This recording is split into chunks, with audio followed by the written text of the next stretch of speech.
आसमानी आफत बरस रही है। पहाड़ों पर बारिश ने हालात को काफी ज्यादा खराब कर दिया है। उत्तराखंड से लेकर हिमाचल तक हालात बहुत खराब हैं। दिखाते हैं आपको रिपोर्ट।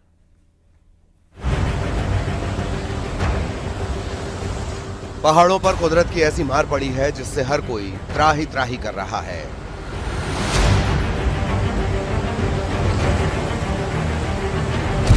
हिमाचल प्रदेश में कुल्लू के भुंतर तहसील में नाले में आए सैलाब ने तबाही मचा दी।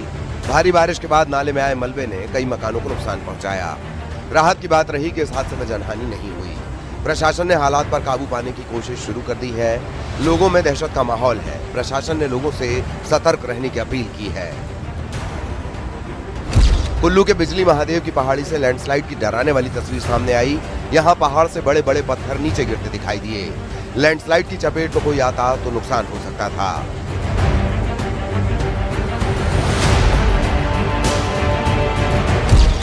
हिमाचल प्रदेश के लाहौल स्पीति जिले में सैलानी मुसीबत में पड़ गए।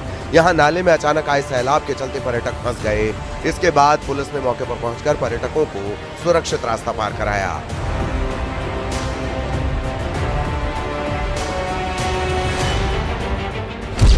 हिमाचल प्रदेश के चंबा में मणिमहेश यात्रा के दौरान फंसे श्रद्धालुओं को निकालने का काम हुआ।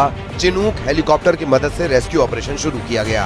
पहली उड़ान में 50 श्रद्धालुओं को भरमौर से चंबा लाया गया।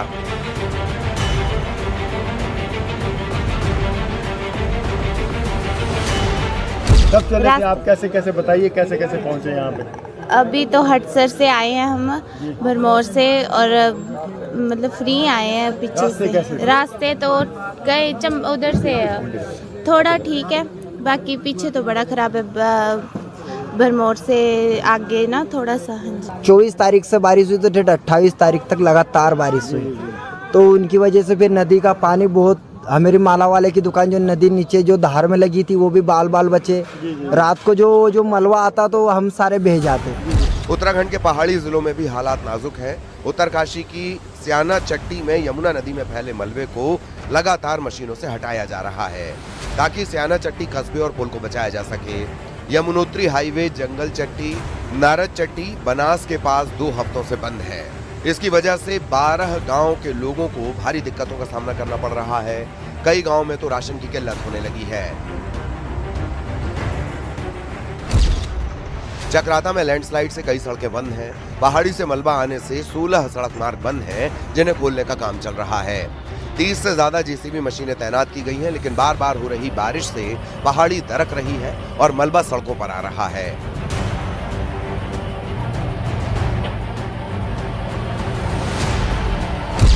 केदारनाथ इलाके के चोराबाड़ी ग्लेशियर में हल्का एवलांच देखा गया। इस घटना के बाद प्रशासन सतर्क हो गया और रेस्क्यू टीमों को अलर्ट पर रखा गया है। राहत की बात यह है कि इसमें किसी तरह का नुकसान नहीं हुआ।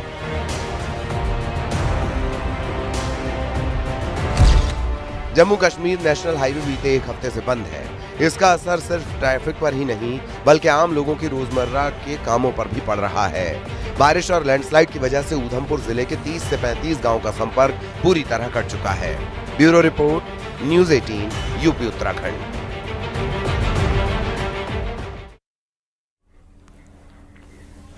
पहाड़ों पर लगातार बारिश और हरियाणा से पानी छोड़ने के बाद दिल्ली और नोएडा से निचले इलाकों में बाढ़ से हालात बहुत खराब हो गए हैं। नोएडा के सेक्टर 135, 128 पानी से लबालब हो गए हैं। लोगों की परेशानी बढ़ गई है, जनजीवन अस्त व्यस्त हो गया है। वहीं यूपी के दूसरे जिलों में भी ऐसे ही हालात हैं। देखिए।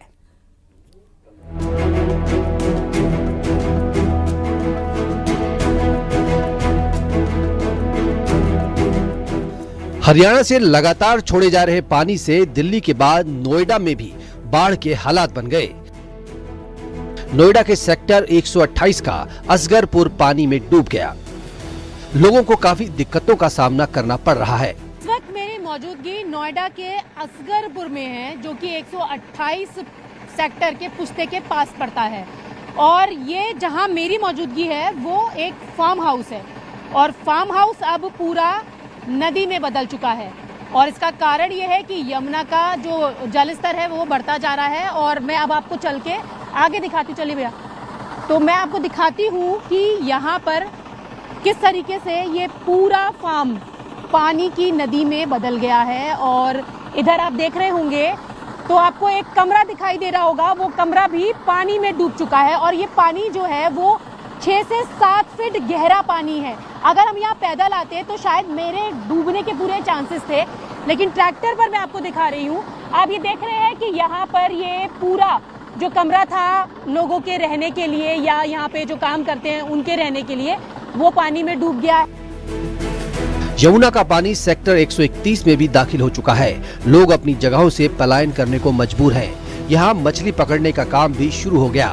नोएडा के सेक्टर 128 की पूरी रोड पानी से लबालब है। का एरिया है, ये डूब क्षेत्र है और यहाँ पर पानी जिस तरीके से भरा हुआ है, पूरा जो इलाका है वो जलमग्न हो गया है। लोगों की मुश्किलें यहाँ पर बढ़ती नजर आ रही हैं क्योंकि यमुना के इस पानी का जो दायरा है वो आगे बढ़ता जा रहा है। और ठीक पीछे आपको दिखाऊं, अपने विजय कमल देव से कहूंगी कि आपको पीछे का नज़ारा दिखाएंगे तो यहाँ पर अब जो लोग हैं वो भी परेशान होने लगे हैं, मुश्किलें बढ़ने लगी हैं क्योंकि उनके जो पालतू जानवर हैं वो यहाँ पर फंस गए थे। इसके साथ ही दोनों तरफ में आप देखें तो यहाँ पर नर्सरी में काम करने वाले कई मजदूर थे जिनको यहाँ से विस्थापित करके ऊपर की तरफ भेज दिया गया है। और मैं आपको इस नर्सरी का भी एक नज़ारा दिखाना चाहूँगी, आगे लेकर चलती हूँ आपको और अपने जो दर्शक हैं न्यूज़ 18 के उनको दिखाती हूँ कि किस तरीके से अब यहाँ पे बाढ़ का जो खतरा है वो बढ़ता जा रहा है क्योंकि ये यमुना का जो बहाव है, यमुना का ये जो वेग है वो धीरे धीरे आगे बढ़ता जा रहा है। आप देखिए यहाँ पर नेट लगी हुई है और इस नेट को उठाकर मैं आपको दिखाने की कोशिश करूंगी कि यहाँ आप देख सकते हैं कि ये जो पूरी नर्सरी है वो पानी में जलमग्न हो गई है। नोएडा के सेक्टर 135 में बाढ़ आ गई है। सैकड़ों फार्म हाउस में पानी दाखिल हो चुका है। जहाँ तक नजर जाएगी सिर्फ पानी ही नजर आएगा। पानी की गहराई की बात करें तो यहाँ पे पानी जो है 6 से 7 फीट गहरा पानी है और अगर मैं अपने हाइट के अकॉर्डिंग बात करूं तो ये मेरे कमर से ऊपर पानी होगा। और ये पानी जो है अब नर्सरी को क्रॉस करके, उसके दरवाजे को क्रॉस करके, आप देखिए दरवाजा क्रॉस करके बाहर निकल आया है। जो नर्सरी के बाहर का रास्ता था वो भी पूरा पानी से भर गया है। तो ये तस्वीरें आप देख सकते हैं कि किस तरीके से पानी का जो उफान है वो भरता जा रहा है। पीछे की तरफ आपको दिखाऊं कि जो कि पॉली गार्डन्स होते हैं, जो कि नाजुक पौधों को बचाने के लिए जो पॉली शेड्स लगाए जाते हैं, वो शेड पूरी तरीके से टूट चुके हैं। वो ग्रीन शेड आपको दिखाई दे रहा होगा, वो ग्रीन शेड जो है उसकी हाइट का अंदाजा आप लगा सकते हो कि कितनी ज्यादा ऊंचाई पर वो शेड्स होते हैं, लेकिन सिर्फ अब वो ग्रीन छत जैसी नजर आ रही है। नीचे का जो पूरा स्तर है इसका जो पानी से भर चुका। अभी तक सेक्टर 135 और 151 से सैकड़ों लोगों का रेस्क्यू किया जा चुका है। लोगों में दहशत है। वहीं मथुरा में बाढ़ का खतरा लगातार बढ़ता जा रहा है। जयसिंहपुरा खादर के हालात खराब हैं। करीब 5 से 6 फीट पानी भर गया है। बाढ़ में फंसे लोगों को निकालने का काम जारी है।